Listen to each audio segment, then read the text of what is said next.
Hello, everybody around the world. I'm very glad to see you again. Alors, je traduis effectivement, ce qui veut dire que je suis content de vous revoir. Et aujourd'hui, j'ai voulu, pour ce dernier jour de semaine, de vous parler d'un groupe de fonctions très utiles, le tuto numéro 21, les fonctions date et heure. Alors, tout de suite, le partage de mon écran. Donc, sur cet écran, contrairement aux habitudes depuis maintenant un peu plus de 3 semaines, ce n'est pas un exercice, c'est-à-dire je vais vous énumérer effectivement toutes les fonctions du groupe date et heure qui peuvent vous rendre de grands services. Alors, ce tuto, hein, comme d'habitude, cet exercice vous sera partagé en fin de séance. Alors, la première fonction, c'est la fonction année. Alors ici, sur ce tableau, j'ai mis ici les fonctions que nous allons voir. Ensuite, on va se servir de petits exemples. On va construire la formule. Vous aurez ici, dans la 4e colonne, les formules à écrire, ce qui vous facilitera la recherche. Donc, comme indiqué ici sur la droite, dans la formule, je vais donc essayer d'extraire de la date du 11-12-2019 l'année dans cette cellule. Donc, la fonction commence toujours par le signe égal. Donc, je vais rechercher année, double-clic. Si simplement, il me demande le numéro de série, le numéro de la cellule concernée à extraire, je sélectionne B2, je n'oublie pas de fermer la parenthèse, CTRL-Entrée. Donc, j'ai extrait bien l'année de cette date complète. Pour le mois, donc deuxième fonction, le mois. Donc, comme juste avant, au lieu d'année, on va aller rechercher le mois. Toujours la sélection de la cellule à extraire. On est sur le 12e mois. Ici, le jour, donc fonction complémentaire des deux autres. Je recherche jour. Le numéro de série, c'est la référence de la cellule. CTRL-Entrée. Donc, nous sommes sur le 13e jour de cette date longue. Alors, jour de la semaine.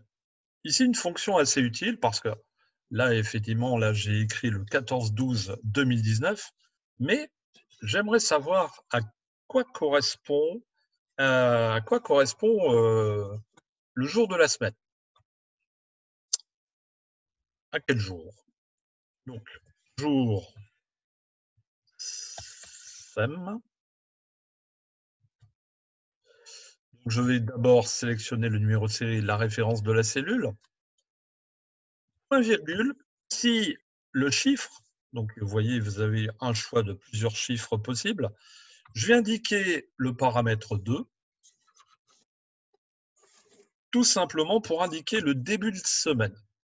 Alors, il faut savoir que quand je fais une recherche de semaine, Excel étant un logiciel américain, pour la semaine, Excel, ça commence pour lui, la semaine américaine commence le dimanche.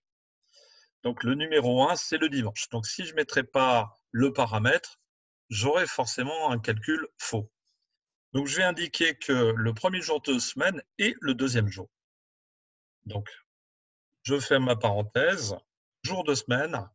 Alors vous pouvez aller vérifier qu'effectivement le 14-12-2019 correspond au 6e jour de la semaine sur 7 jours. Donc c'est un samedi. Ici, dans l'exemple 12h20 et 40 secondes, je vais extraire l'heure. Donc, pas plus compliqué que les fonctions précédentes. Je recherche l'heure. J'ouvre la parenthèse. Je vais sélectionner la cellule à extraire. J'ai 12 heures. Pour les minutes, de la même manière. Donc, j'écris minutes. la formule, simple parenthèse, donc je sélectionne la cellule, je ferme la cellule, pour l'entrée, 20e minute. Du jour, une fonction que nous avons déjà abordée précédemment lors de précédents exercices, la date du jour. Alors, simplement, la fonction, je rajoute aujourd'hui. Donc, Excel va aller rechercher la date du jour de votre ordinateur. Donc, source exacte, aujourd'hui, double-clic, type de paramètre à entrer. Donc, je ferme la parenthèse, contrôle entrée. Donc, aujourd'hui, nous sommes le 24 avril 2020. Alors, autre variante de la fonction aujourd'hui, la fonction maintenant. Alors, la fonction maintenant, comme aujourd'hui, je ferme, pas de paramètres à rentrer, je ferme la parenthèse. Et la fonction maintenant va m'indiquer la date du jour, l'heure précise où j'écris ce document, 16h12.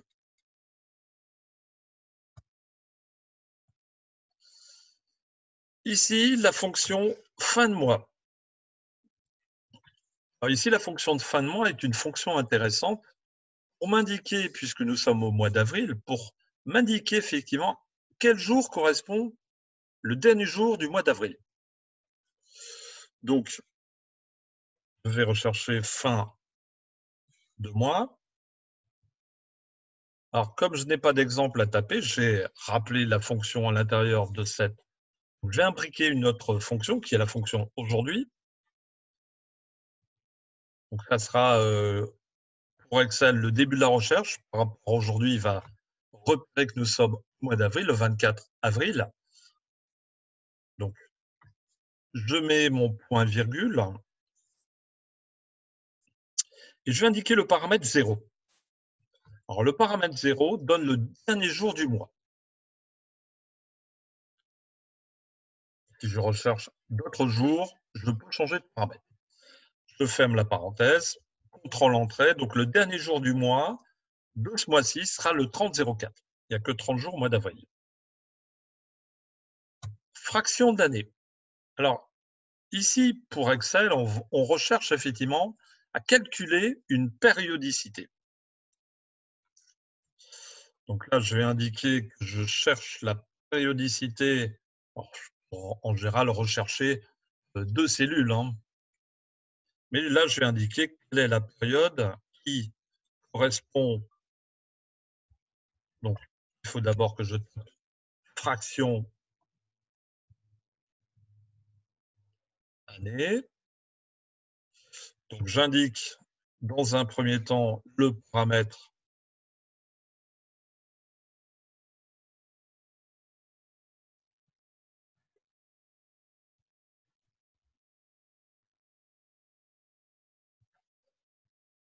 le point virgule.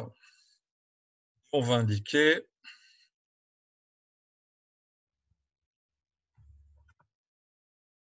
contrôle entrée.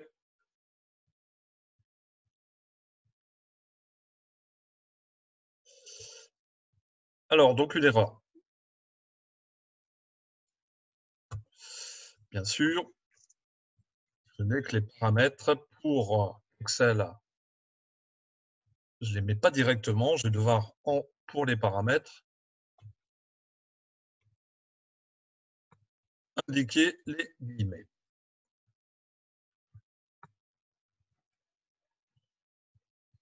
Ici, donc, trouve-en. L'avant-dernière fonction va concerner le nombre de jours ouvrés. Les jours ouvrés, je vous rappelle, c'est les jours de semaine. Donc, on va demander à Excel la fonction nombre de jours ouvrés.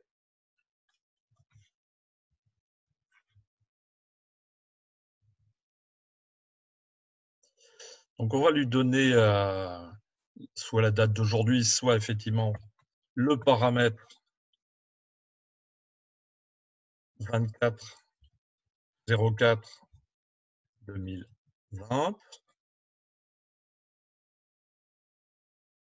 Lui donner le dernier jour de l'année.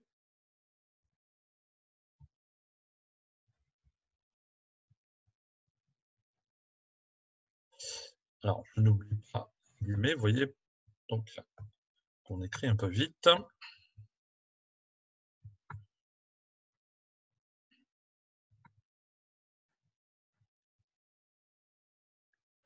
Je fais ma parenthèse.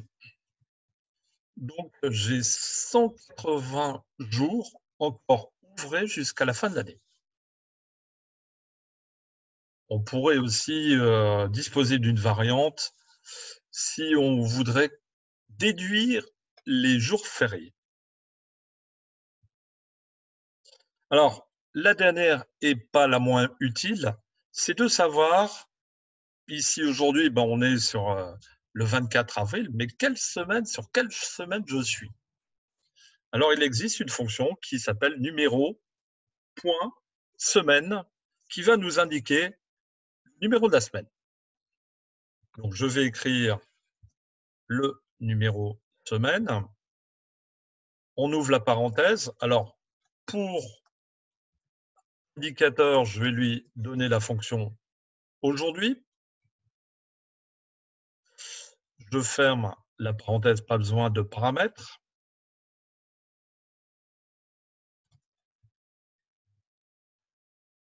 Là, comme tout à l'heure, je vais lui dire qu'effectivement, attention, la semaine commence un lundi. Donc, je rappelle le chiffre 2. Je ferme la parenthèse. Et donc, nous sommes la 17e semaine. Voilà, donc quelle petite fonction utile. Pour conclure cet exercice, je vous rappelle qu'effectivement, l'exercice est à télécharger ainsi que la méthode. Sinon, fin de semaine oblige, donc le week-end arrivant, je vous donne rendez-vous pour lundi. En attendant, soyez vigilants, restez confinés, passez une excellente soirée et un bon week-end. À très bientôt, à très vite. Au revoir.